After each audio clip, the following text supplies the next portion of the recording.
Article 20 clause 2. So this is Article 20 clause 2. It is related to double jeopardy. और यही principal आपको यही इसका मैनिफेस्टेशन आपको CRPC मिलता है completely related.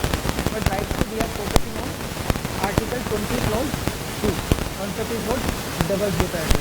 And for that purpose, to understand this concept, you will have to understand the meaning of this phrase, nemo debit refractory, and second is what? Authorized active or authorized convict. इनके meaning आपको जब तक समझ नहीं आएंगे या कोई concept समझ नहीं आएगा. So before going to the language of Article 20 clause 2, you must understand the meaning of these three terms actually. So first is what? Nemo debit this vexel. क्या कहता है? The roots of the doctrine against double jeopardy are to be found in the well-established maxim of the English common law, nemo debit vis vexere, which means that a man must not be put twice in peril for the same offense. मैं इसको आसान शब्दों में समझाता हूँ. ये जो language ये कह रही है, इसकी जो मैक्सिम है, इसका कहना ये है कि एक अपराध के लिए दो बार किसी व्यक्ति को आप ट्रबल नहीं करेंगे. No, a man must not be put twice in peril. दो बार एक व्यक्ति को आप ट्रायल नहीं करेंगे, उसको पनिश नहीं करेंगे. He should not be put in peril twice for the same offence. And these are the autrefois acquit और ऑट्रिफाइस कन्विक्ट. इसको समझिए क्या कहता है. These are the French terms literally meaning previously acquitted and previously convicted. ये Latin नहीं है, ये these are the French terms. Meaning क्या है इनका? Previously acquitted and previously convicted.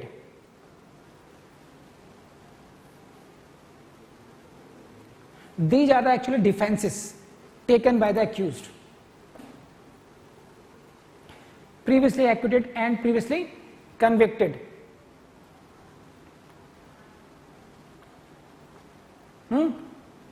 जरा पढ़िए इसको. According to the principle against double jeopardy, when a person has been convicted or acquitted, please इस पर जरा फोकस कीजिएगा. कन्विक्टेड और एक्विटेड.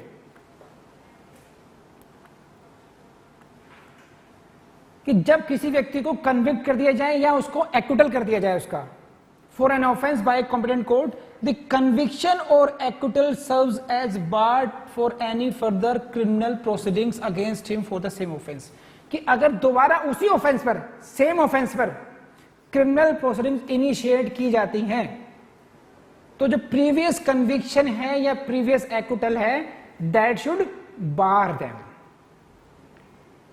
समझे? मतलब सेम ऑफेंस है, ट्रायल हुआ, you have been either convicted और acquitted, but again on the same offence फिर आपके ट्रायल शुरू हुआ, that is prohibited. And then you take the defence. क्या कहते हैं कि ऑट्रिफाइस एक्विट और ऑट्रिफाइस कन्विक्ट.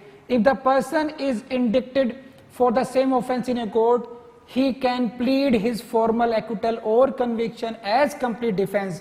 तो ये जो ऑट्रिफाइस एक्विट या ऑट्रिफाइस कन्विक्ट है, ये आपके डिफेंस है, आपके मतलब एक्यूज के डिफेंस है. He can take the defense of autrefois acquit means I have been previously acquitted. अगर वो एक्विटल हुआ पहले उसका सेम ऑफेंस के लिए, तो he can say what? The plea of autrefois acquit. अगर कन्विक्शन हुआ है, then he will take the plea of autrefois convict. तो these are the two defences. Basically जो डबल जेओपार्डी, जो डॉक्ट्रिन है डबल जेओपार्डी की, उसी के मैनिफेस्टेशन है. कि नीमो डेविड वेक्सर क्या कहती है, मीनिंग क्या है इसका? कि no man should be put twice in peril for the same offence. I suppose ये बहुत आसान था, यहां तक समझ में आ गया आपको. नाउ इसके जो मैनिफेस्टेशन है आपके कॉन्स्टिट्यूशन में कहां दिया गया? आर्टिकल 20 क्लॉज 2 में. और उसकी लैंग्वेज देखो आप लोग क्या कहती है. This is the language of no person shall be prosecuted and punished for the same offense more than once. And please highlight this article as it is. No person, the word used here is what? Person. It is not citizen, meaning thereby it is applicable on whether it is citizen or non-citizen. The word used here is what? Person, not citizen. Shall be prosecuted and punished. Please, these words are very important. P and P or P. P and P. Prosecuted and punished. अभी discuss करेंगे, यही बहुत important, यहीं पर technicalities involve है. And for the same offence. तो same offence का meaning क्या है ये हमें पढ़ना पड़ेगा अभी. प्रोसिक्यूटेड एंड पनिश जो टर्म है इसके क्या कॉन्सिक्वेंसेज हैं वो समझने पड़ेंगे हमें भी इसी में. तो आपको आर्टिकल 20 क्लॉज 2 को एज इट इज रटना पड़ेगा. रट लेंगे. No person shall be prosecuted and punished for the same offence. Let's it. You will have to compare it with English law and the American rule against double jeopardy. यहीं पर आपको थोड़ा सा मुश्किल सा लगेगा कि ये क्या मतलब हुआ इस बात का. ऐसे नहीं होता.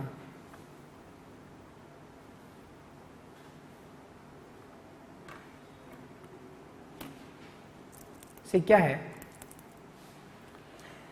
यहां से समझिए पहले आप, without going into language. Britain and USA, it says what? Whether it is the case of autrefois acquit and or the autrefois convict.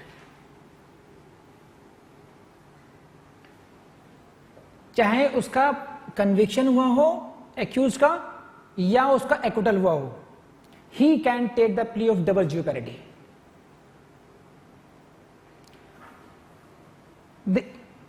समझा नहीं समझा? As per the constitution in English law and in Britain and in USA, English law में और USA law में, कि whether the accused is acquitted or convicted, he can take the plea of double jeopardy. कि I have been acquitted, I have been convicted, Your Honor, no second trial please. No person shall be prosecuted and punished. But in England क्या है कि sorry in India क्या है, the term uses what? Prosecuted and punished. तो constitutional defence आपके लिए जो remedy आपकी है that is only in the case of conviction. When you have been convicted only then you can take the help of the article 20 clause 2, not when the acquitted. When this is prosecuted and acquitted. आप समझ रहे हैं इसका meaning difference? समझ रही ma'am? Prosecuted and punished. It is not prosecuted and acquitted. If you are acquitted, you are prosecuted and acquitted, Article 20 clause 2 has no use of for you. You can be tried again as per the constitution. ये lacuna लग रहा होगा आपको ना, digest करना आसान नहीं है इसको. But the language of the Article 22 is same. डरिए मत. Then आपके रेस्क्यू के लिए आर्टिकल सेक्शन 300 CRPC है, वहां पर वो शब्द यूज करेंगे कन्विक्टेड और एक्विटेड. तो then you can take the help of section 300. But right now we are reading what? Article 20 clause 2. तो यहां पर हमको वैसे ही इंटरप्रेट करना पड़ेगा जो कॉन्स्टिट्यूशनल रेमेडी दी गई है, जो कॉन्स्टिट्यूशनल सेफगार्ड कहां पे दिया गया है. Then the constitutional safeguard is only when the person is prosecuted and punished and not acquitted. Therefore we say ambit of article 20 clause 2 is narrower than English law. ये समझ में आ रहा है आपको? मैं थोड़ा ब्रॉड करता हूं उसको, दिख नहीं रहा होगा आप लोगों को.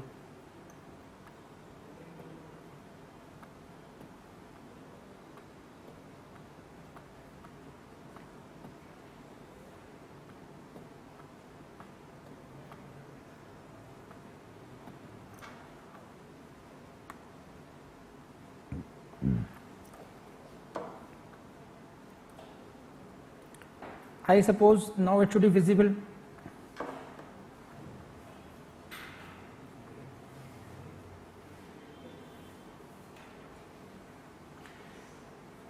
The ambit of Article 20 Clause 2 is narrower than English or the American rule against double jeopardy. The Indian provision enunciates only the principle of autrefois convict but not that of autrefois acquit. So Indian law, Indian constitution does not recognize the principle of autrefois acquit. we recognize only aurifice convict, and this is something hard to believe, and therefore अगर technically ढंग से नहीं समझा उसको आपने और नहीं digest किया, नहीं याद किया, तो it is probable that you will commit a mistake in your claims कि ऐसे कैसे हो जाएगा. But this is as per the constitution, because the words use क्या है यहां पर, words use are what, prosecuted and punished. No person shall be prosecuted and punished for the same offence. So this is the difference between Indian law and the Britain and USA. On the other hand, in case of Britain and USA, even whether it is the aurifice acquit or it is the aurifice convict case, their principle of double jeopardy is applicable in both cases. But in India, this is applicable only in case of aurifice convict, because the words used are prosecuted and punished. Should I move forward now?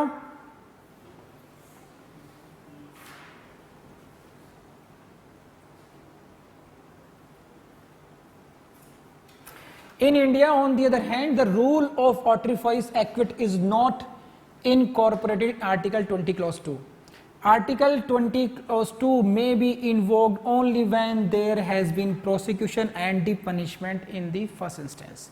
तो article 20 clause 2 हम तभी invoke करेंगे जब दोनों बातें हो जाएंगी, prosecution as well as punishment, both words, prosecution and punishment, not acquittal. Now सही, अब दोनों इधर आ जाइए. For the application of article 20 clause 2 it is necessary that prosecution and punishment should coexist.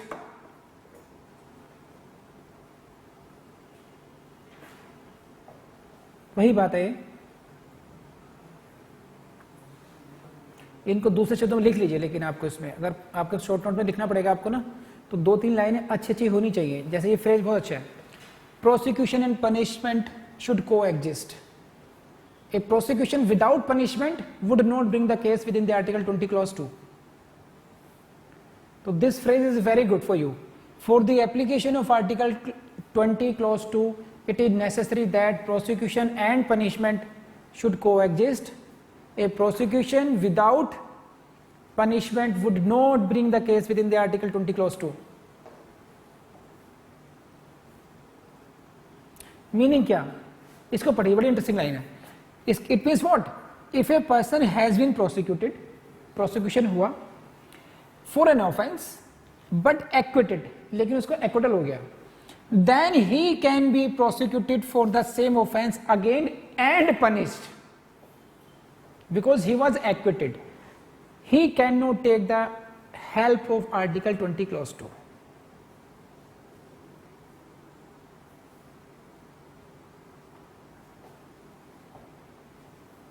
ठीक है, चलिए और थोड़ा आगे बढ़ाते हैं इसको. Very good.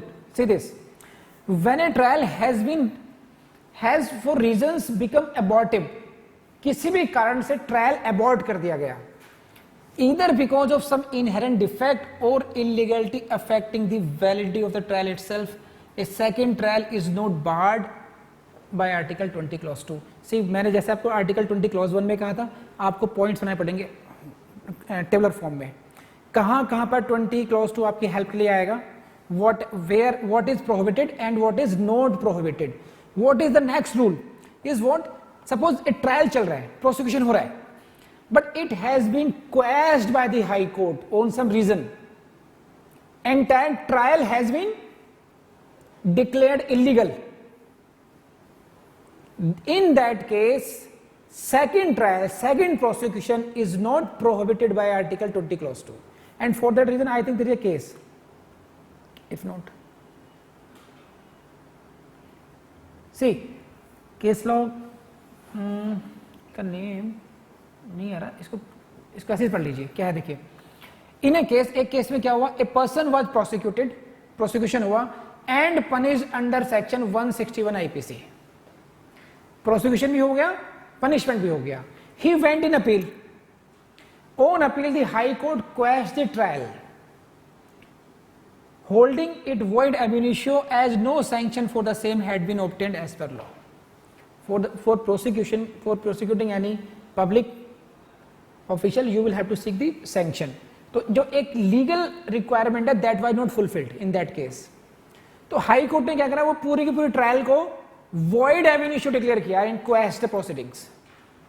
आप बात समझ रहे हो क्या हुआ, ये एक प्रोसिक्यूशन हुआ, पनिशमेंट भी हो गया। Now the accused goes to the high court, but high court what does what, high court questions the trial entirely saying it is illegal, it is void ab initio. In that case, Article 20 Clause 2 would not be a bar a second trial. If that fellow is tried again, that would not be barred by, because कोई trial हो ही नहीं आपका, that trial was quashed. तो void ab initio means that was zero in the eye of law. So there is no question of prohibition through Article 20 Clause 2. Noted? कर लेंगे। Second point please, second और next point, enhancement of punishment by the revising authority does not amount to second punishment. Appellate authority, अगली authority जो next higher level पर, अगर उन्होंने punishment को बढ़ाया है, revising authority, that does not amount to second punishment. Again, Article 20 Clause 2 is not applicable in such case when the punishment is enhanced by the higher authority. Means trial court कहते हैं, appellate court अगर वो punishment को बढ़ा देती है, that will not be prohibited by Article 20 Clause 2 as well. ठीक है जी? Again, preventive detention is not prosecution and punishment, and therefore it does not bar the prosecution of the person concerned. Preventive detention समझते हैं आप लोग? Preventive detention, a person is detained in a preventive manner, कि वो कोई अपराध ना करे, उससे अपराध ना हो, इसलिए उसको डिटेन कर लेना। जैसे एक रैली निकाली जा रही है और ऐसा लग रहा है कि उस रैली से देयर में भी some communal riots, therefore the person, that leader is arrested, that is what preventive detention. और लॉ अथॉरिटीज को ये पावर होती है कि अगर लगता है कोई हैबिचुअल ऑफेंडर है और उस समय इलेक्शंस आने वाले हैं, without any offence, preventive detention. Again, are you getting this point? तो that is the preventive detention to prevent the person from committing an offence. तो if there is the case of preventive detention, again in that case prohibition of 20 Clause 2 will not come. You cannot take the help of 20 Clause 2. कर लेंगे? Should I move? Now this is very important case, Maqbool Hussain versus State of Bombay. Very important, very important in fact. And the point is, prosecution must be before a court of law.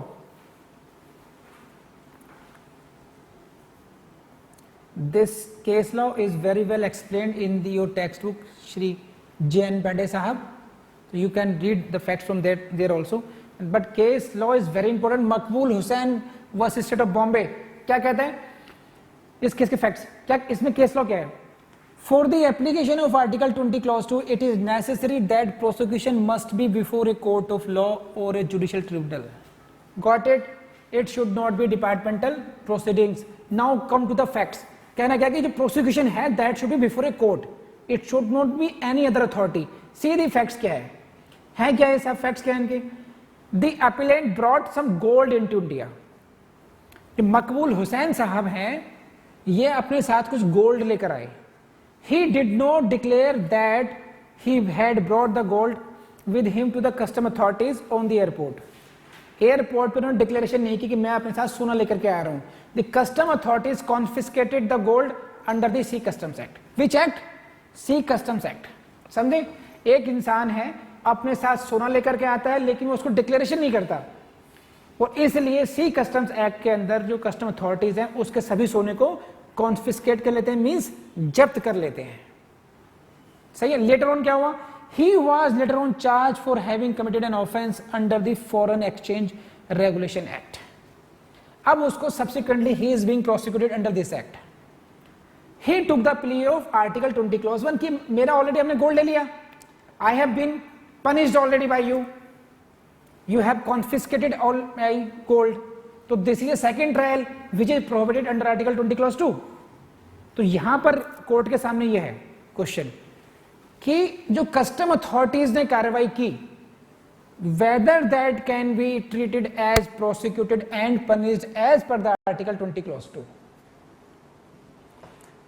Question समझ में आया? क्या question है कि custom authorities ने जो उसके सोने को जब्त किया, कॉन्फिस्केट किया, क्या उस कार्रवाई को प्रोसिक्यूटेड एंड पनिश्ड माना जाए या नहीं माना जाए? It was held that what? The court held that sea customs authorities were not a court. Sea customs authorities were not a court. समझे? What was contended by appellant? The second prosecution was in the violation of Article 20 Clause 2. कि ये जो मेरा आप prosecute कर रहे हैं आप कौन से एक्ट में? फॉरेन एक्सचेंज रेगुलेशन एक्ट में. It is in the violation of Article 20 Clause 2. But it was held because, see, Mr. the custom authorities, sea customs authorities were not a court. Therefore, that was not considered. That cannot be considered as prosecution. That should be before a court. So, on that point, this law authorities, this case is very important. Maqbool Hussain. Let's move. So, this is Maqbool Hussain. Sea custom authorities were not a court in the or a judicial tribunal. That was the main. Fine. Next point. Departmental proceedings before departmental and administrative authorities cannot be proceedings of judicial nature. Again, इनका अंतर समझते हैं. Departmental में departmental and administrative authorities के सामने, जैसे आपके देखिए कोई पब्लिक ऑफिशियल है, पब्लिक ऑफिशियल पे उस पर चार्ज लगा criminal breach of trust, embezzlement, आम भाषा में कहें तो अमानत में खयानत, वो चार्ज लगा कि, या फिर ऐसा लगा कि वो रिश्वत लेते पाए गए, मिसकंडक्ट किया इन्होंने. अब उसकी डिपार्टमेंटल इंक्वायरी, मतलब उसी डिपार्टमेंट में उनकी इंक्वायरी होना, उनको पनिशमेंट मिलना as per the departmental rules. तो उसी में जो उनका एडमिनिस्ट्रेशन है, हायर अथॉरिटीज है, उन्होंने क्या पनिशमेंट दिया, वो सारी कार्रवाई को हम क्या बोलते हैं? Administrative authorities, departmental and administrative authorities. तो क्वेश्चन इज दिस कि उन पहले पनिशमेंट उन्होंने दिया, suspended, he is being suspended. Next उसके बाद में कोर्ट में केस चला. Suppose one of the public official, मैं रिसेंटली यहां पर एक दिल्ली में ऐसा हुआ था, जज साहब के पास से काफी पैसा मिला, ध्यान है, नाम नहीं लूंगा, कोट नहीं करूंगा, उनके पास से काफी पैसा मिला and public prevention of corruption act में उन पर केस चल रहा है. लेकिन इससे पहले क्या हुआ, हाई कोर्ट ने उनको क्या किया? डिबार किया, डिसमिस कर दिया, डिसमिस फ्रॉम द. तो this was the administrative action against him. First action, administrative action from the registry of the honourable high court. Second what? Second is the prosecution in the court under the prevention of corruption act. आप समझ रहे हैं? तो अब ये जो पहले जो कार्रवाई इन पर हुई डिसमिसल की, वो कैसी थी? एडमिनिस्ट्रेटिव नेचर की. That can not be taken as the prosecution and that will not be prohibited. जो सब्सिक्वेंट जो प्रोसिक्यूशन इन कोर्ट हो रहा है in the court of law, that will not be prohibited by the article 20 clause 2. समझ में आई बात? नहीं आई? किसको नहीं आई? Raise hand. Very good. किसको आ गई? Raise hand. वाओ, ठीक है, फिर आगे बढ़ सकते हैं. नेक्स्ट सी, इसको भी लिखना पड़ेगा आपको. When there is appeal against acquittal, that is the mere continuation of the previous proceedings. Appeal cannot be treated as a subsequent prosecution. अगर acquittal हुआ, then state is going in appeal against acquittal. So that is the continuation of the prior trial. It cannot be treated as subsequent prosecution. Which is, what is prohibited? Subsequent prosecution. But this is the continuation of the proceeding. समझ में आई बात आपको? तो ये तो points हुए यहां पर प्रोसिक्यूशन पर. अब एक नेक्स्ट पॉइंट है, सेम ऑफेंस का मतलब क्या हुआ. You just see the earlier, ये स्लाइड थी. This is the language of article 20 clause 2. What it says No person shall be prosecuted and punished. No person shall be prosecuted and punished. We have discussed this phrase. For the same offense more than once. This is same offense का meaning क्या है? This is the word used is what? Same offense. Again, this is very tricky. So now we should understand the same offense का meaning क्या होगा? सही? सुनिए, देखते हैं अभी एक डायलॉग है बेटा हिंदी में. अभी पिक्चर बाकी है मेरे दोस्त. अभी देख इसमें क्या आ रहा है. जल्दीबाजी मत जा. Article 20 clause 2 can operate as bar only when the second prosecution and punishment is for identical offense for which the person concerned has already been prosecuted and punished earlier. The same offense means an offense whose ingredients are same. Please the meaning see. What do you mean by the same offense? Same offense means ingredients same हो जिसके. What is the meaning? What do you mean by the same offense? Same offense means when the ingredients of two offenses are same, we can say these are the identical offenses. Only then the article clause 2, 20 clause 2 will be applicable in that case. For the application of article 20 clause 2, it is necessary that offense should be identical. That is the same offense. When can we say it is the same offense? When the ingredients are same. But now try to understand this. Out of one and the same act, एक ही act है, एक ही transaction है, उसमें क्या हुआ? One person was, say this side, one person was prosecuted and punished under section 409 IPC and he was convicted. समझे आप? एक ही कार्य किया उसने, पैसे का गबन कर लिया पब्लिक सर्वेंट ने. केस कौन सी सेक्शन में चलेगा? 409 आईपीसी में केस चला, कन्विक्शन भी हो गया. Now subsequently he is being tried again. He is being tried subsequently for offence section 105 insurance act. Now question is this, whether Article 20 clause 2 will be applicable in this case or not.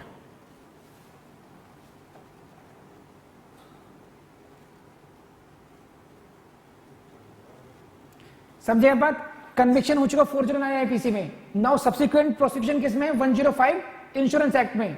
तो यहां पे question जो है to decide is what, whether article 20 clause 2 is applicable in this case or not.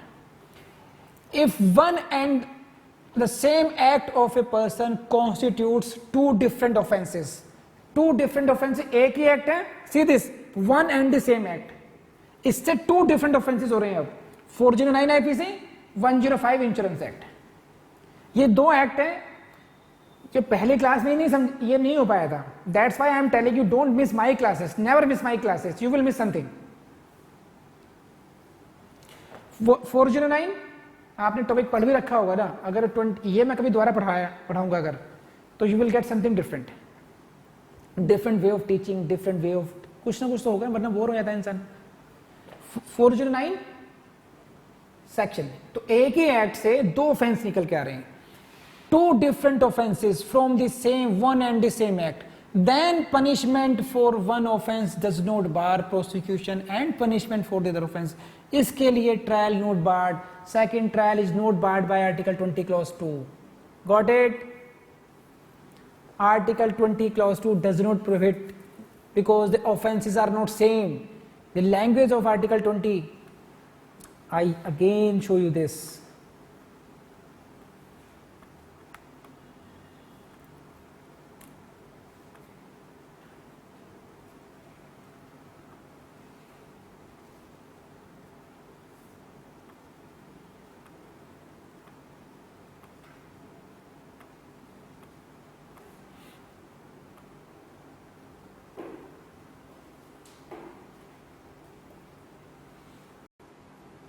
So, because offenses are not same, this is the requirement, legal requirement of the article 20 clause 2.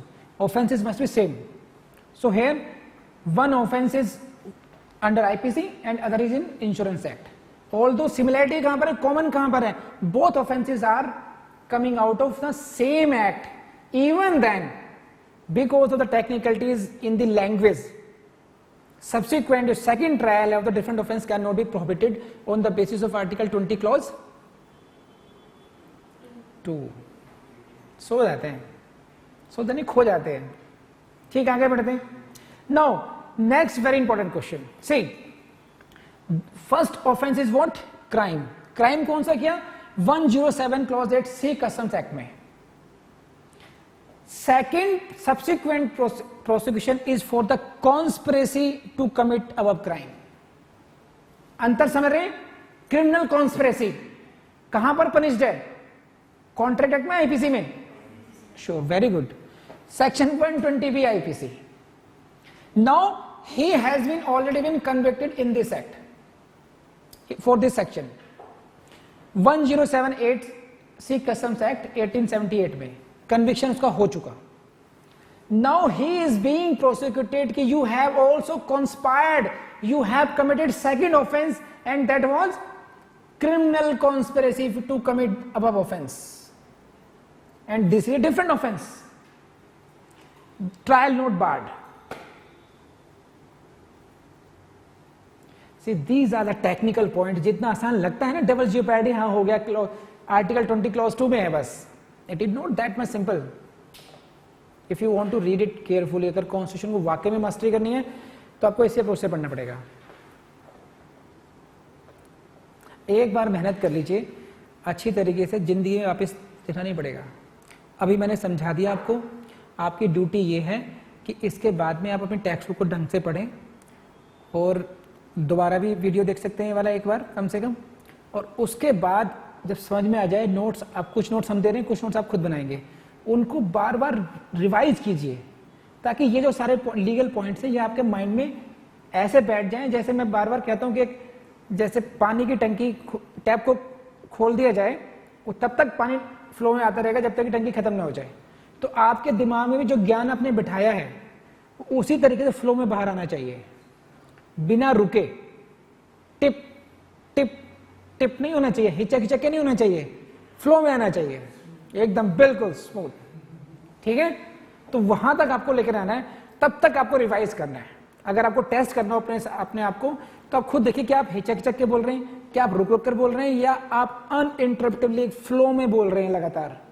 अगर आप flow में बोल पा रहे हैं तो article 20 clause 2 के जितने भी लीगल पॉइंट्स हैं वो सारे पॉइंट्स आपको रटे हुए हैं फ्लो में, तब आप कह सकते हैं कि आपने टॉपिक तैयार कर लिया. तो ये आपको करना चाहिए इस तरीके से. बढ़े आगे. If one and the same act of a person constitutes two different offences, again same act two different offences, then the punishment for one offence does not bar prosecution and punishment for the other. तो मैंने आपको दो slide दिखा दी. पहले ये थी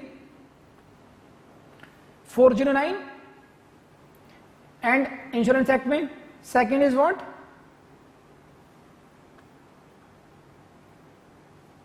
customs act and उसकी conspiracy के लिए. पढ़ो आगे. नाउ ये सब मैं पढ़ा चुका आपको. नीमो डेबिट वेक्सरी का आप लोग ध्यान रखेंगे. ये क्लॉज याद रखेंगे आर्टिकल 22 की जो लैंग्वेज है. No person shall be prosecuted and punished for the same offence for more than once. किस पर बेस्ड है? नीमो डेबिट वेक्सरी पर बेस्ड है. इसका मीनिंग क्या है ये याद रखेंगे आप लोग.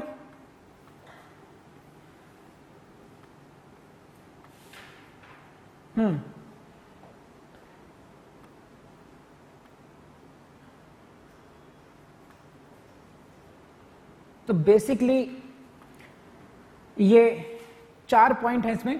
The person must be accused of an offence. एक बात, द प्रोसीडिंग्स और the prosecution must have been taken place before a court or judicial tribunal.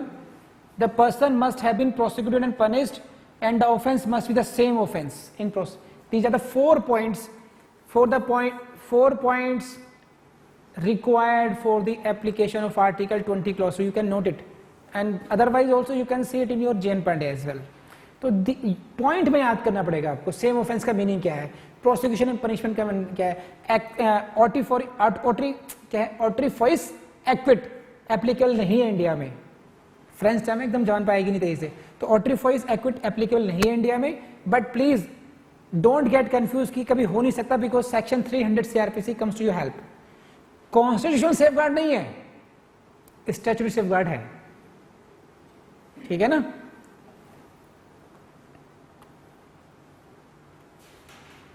So departmental and administrative authorities